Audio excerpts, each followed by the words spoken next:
MA 4151 paper day 3 revision schedule day 1 and day 2 unit 3ல எந்தெந்த டாபிக்லாம் முக்கியங்கிறத நம்ம follow பண்ணியிருந்தோம். கண்டிப்பாக நீங்கள் ட்ரை பண்ணியிருப்பீங்கன்னு நினைக்கிறேன்.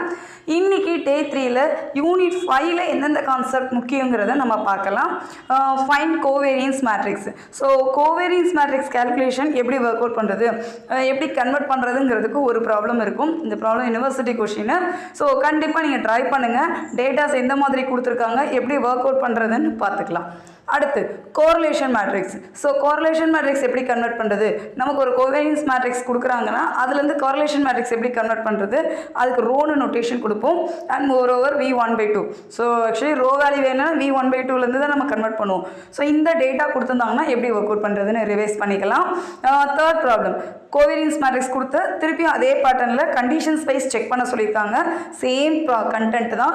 செகண்ட் அண்ட் தேர்ட் ப்ராப்ளம் ரெண்டும் ஒரே மெத்தடில் தான் இருக்கும். Fourth problem, P1/2 and correlation coefficient between the condition x1 and x2/2 plus x3/2. இதுலேயும் நமக்கு correlation matrix தான் கேட்டிருக்காங்க. பட் ஒரு டேர்ம் பொசிஷன் கேட்குறாங்க. ரோ 1 3 ஃபர்ஸ்ட் ரோவில் தேர்ட் வேல்யூ என்ன இருக்கும் அப்படிங்கிறப்ப ஸ்பெசிஃபிக்காக அந்த வேல்யூ மட்டும் நம்ம ஈஸியாக கால்குலேட் பண்ணலாம். அண்ட் இந்த கண்டிஷன் எப்படி பார்க்குறதுங்கிறதுக்கு இந்த வீடியோஸ் உங்களுக்கு யூஸ்ஃபுல்லாக இருக்கும். ஃபிஃப்த்து, மல்டிவேரியட் டென்சிட்டி ஃபங்க்ஷன் ரெலவெண்ட்டாக இந்த ரெண்டு கொஷின் கண்டிப்பாக பார்த்துக்கோங்க. பார்ட் பி கொஷினில் மேக்ஸிமம் கேட்குறாங்க. அப்படி கேட்கலனாலும் தியரி கொஷின் கண்டிப்பாக வரும். ஸோ தியரி கொஷின் தேவைங்கிறப்ப நம்ம இந்த ப்ராப்ளம் பார்த்துட்டு இதில் என்னென்ன ரிசல்ட்ஸ்லாம் யூஸ் பண்ணுறோமோ அதை கோட் பண்ணால் கூட நமக்கு மார்க்ஸ் அலாட் பண்ணுறதுக்கு சான்சஸ் உண்டு. ஸோ ஃபிஃப்த்து சிக்ஸ்த்து இது ரெண்டுமே தியரி பார்ட் ரெலவெண்ட்டாக தான் நம்ம ப்ரிப்பேர் பண்ணுற மாதிரி இருக்கும். ரொம்ப சிம்பிளாக ஒரு வித்தின் 2 to 3 லைன்ஸில் தான் நமக்கு ஆன்சர் வர மாதிரி இருக்கும்.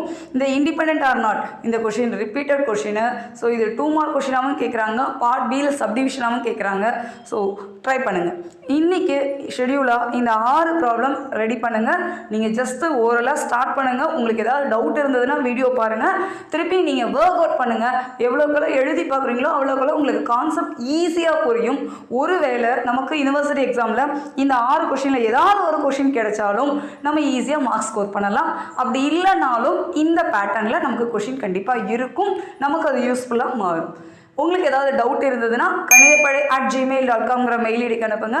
சப்ஸ்கிரைப் பண்ணுங்கள், உங்கள் ஃப்ரெண்ட்ஸ் எல்லாருக்கும் ஷேர் பண்ணுங்கள். நெக்ஸ்ட் டே ஷெடியூல் ஈவினிங் பார்க்கலாம். தேங்க்யூ.